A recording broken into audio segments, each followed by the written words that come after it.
கொள்கை இல்லாத கூட்டணியில் இருந்து கொள்கை கூட்டணிக்கு தன்னை அனுப்பி வைத்ததும் அதிமுகவை டெல்லிக்கு அடகு வைத்துவிட்டு கட்சியை நடத்துபவரும் கொடநாடு கொலை வழக்கு என்றால் எடப்பாடிக்கு பயம் எனவும் தொண்டர்கள் இல்லாத டெண்டர் கட்சியாக அதிமுக மாறியுள்ளதாகவும் சமீபத்தில் திமுகவில் இணைந்த மனோஜ் பாண்டியன் திமுக பொதுக்கூட்டத்தில் எடப்பாடியார் குறித்து அடுக்கடுக்கான குற்றச்சாட்டுகளை விளாசினார். ஸ்டாலின் தொடரட்டும், தமிழ்நாடு வெல்லட்டும், தமிழ்நாடு தனிய தலை குடியாது என்கிற தலைப்பில் தென்காசி மாவட்டம் பாவூர் சத்திரம் அருகே உள்ள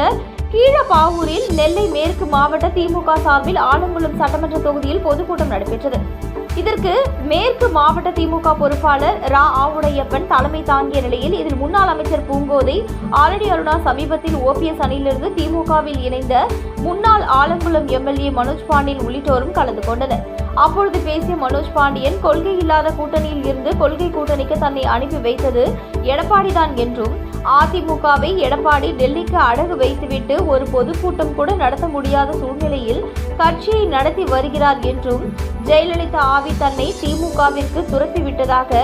எடப்பாடியார் தெரிவித்ததற்கு, கொள்கை இல்லாமல் திராவிட கட்சிகள் இல்லை, தன்னை திமுக எனும் தாய் கழகத்திற்கு அனுப்பி வைத்ததற்கு எடப்பாடியே சேரும் என்றும், ஒரு எம்எல்ஏவாக கூட ஆக முடியாமல் கொடநாடு வழக்கில் எடப்பாடி சிக்குவார் என்றும், கொடநாடு கொலை வழக்கு நடந்த பொழுது அங்கு இருந்த சிசிடிவி கேமராக்கள் மற்றும் மின்சாரம் அனைத்தும் அணைக்கப்பட்டு இருந்தது, அது குறித்து வழக்கு நடத்தாதது ஏன் எனவும், தான் சட்டமன்ற உறுப்பினராக ஆலங்குளத்தில் இருந்தபொழுது ஆலங்குளத்திற்கு எண்ணற்ற திட்டங்கள், குறிப்பாக